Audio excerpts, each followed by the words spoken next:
Selamat pagi saudara-saudara yang dikasihi Tuhan.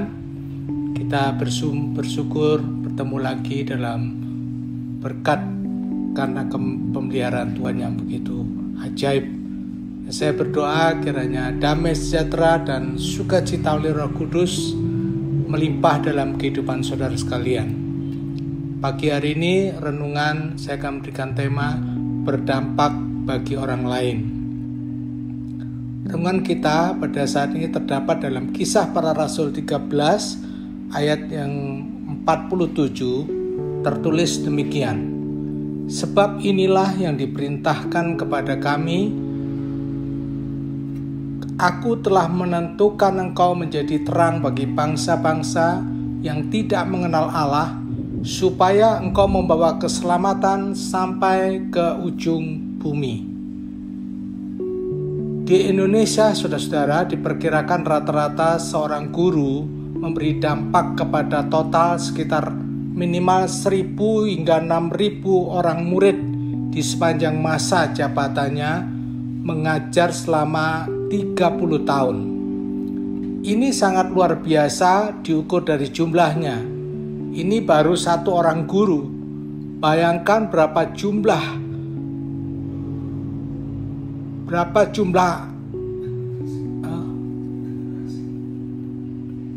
generasi yang dididik dan terdampak oleh 1.000 orang guru.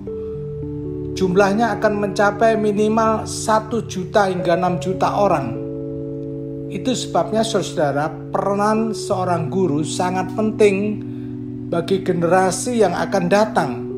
Sayangnya ada oknum-oknum tertentu yang memanfaatkan jabatannya untuk melakukan hal-hal yang tidak baik dan menyesatkan anak-anak didiknya.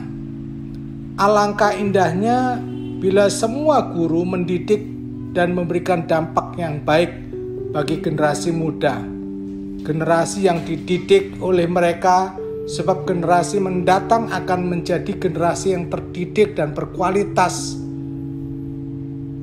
Saudara, tidak semua orang mempunyai profesi sebagai guru. Tapi itu bukan berarti bahwa kehidupan kita tidak bisa berdampak atau memberikan pengaruh. Dalam Kisah Para Rasul 13 ayat 47 ini tertulis, aku telah menentukan engkau menjadi terang bagi bangsa-bangsa yang tidak mengenal Allah, supaya engkau membawa keselamatan sampai ke ujung bumi.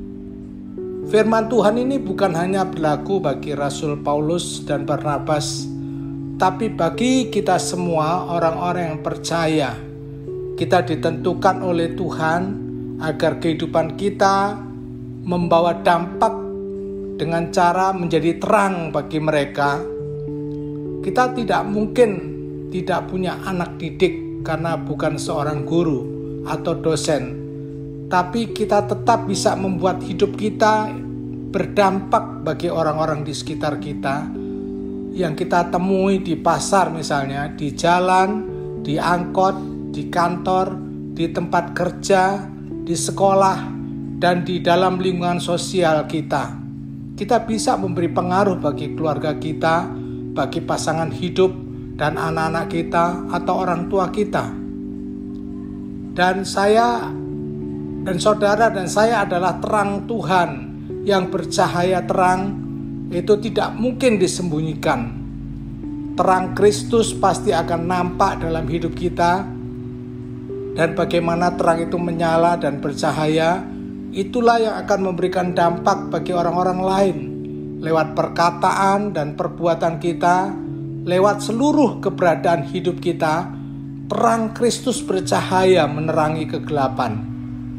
Saudara yang dikasihi Tuhan, dalam Matius 5 ayat 14-15 dikatakan, Tuhan Yesus berkata, kamu adalah terang dunia. Kota yang terletak di atas gunung tidak mungkin tersembunyi. Lagi pula orang tidak menyalakan pelita lalu meletakkannya di bawah gantang, melainkan di atas kaki dian, sehingga menerangi semua orang yang ada di dalam rumah itu. Sebagai orang yang sudah diselamatkan, gerak-gerik kita, tutur kata kita, dan sikap hidup kita menjadi perhatian banyak orang. maka sangat disayangkan apabila kehidupan kita tidak membawa kemuliaan bagi nama Tuhan. Mungkin ada di antara kita yang saat ini merasa hidupnya sudah gagal dan tidak bisa menjadi terang. Mari ubah pikiran perasaan yang demikian. Sekarang ingatlah Rasul Paulus yang mau mengubah hidupnya untuk membawa kemuliaan bagi Tuhan. Tidak ada kata terlambat untuk berubah dan tidak pernah ada istilah terlambat untuk memiliki hidup yang berdampak. Saudara yang dikasihi Tuhan, hiduplah berdampak bagi sesama kita. Mungkin selama hidup kita di bumi ini tidak banyak orang yang kita temui, tapi tetaplah setia kepada Tuhan, melakukan kehendak-Nya, supaya tanpa kita sadari, sekalipun kehidupan kita sudah berdampak dan memberi pengaruh yang baik dalam kehidupan banyak orang, mari kita bangkit dan menjadi terang dan dapat menerangi dunia yang gelap, di mana saat ini dunia penuh dengan kejahatan dan tipu daya iblis. Mari kita semua menjadi lilin kecil, namun dapat memberikan terang atas kegelapan. Yesaya pasal 60 ayat 1, bangkitlah menjadi teranglah, sebab terangmu datang dan kemuliaan Tuhan terbit atasmu.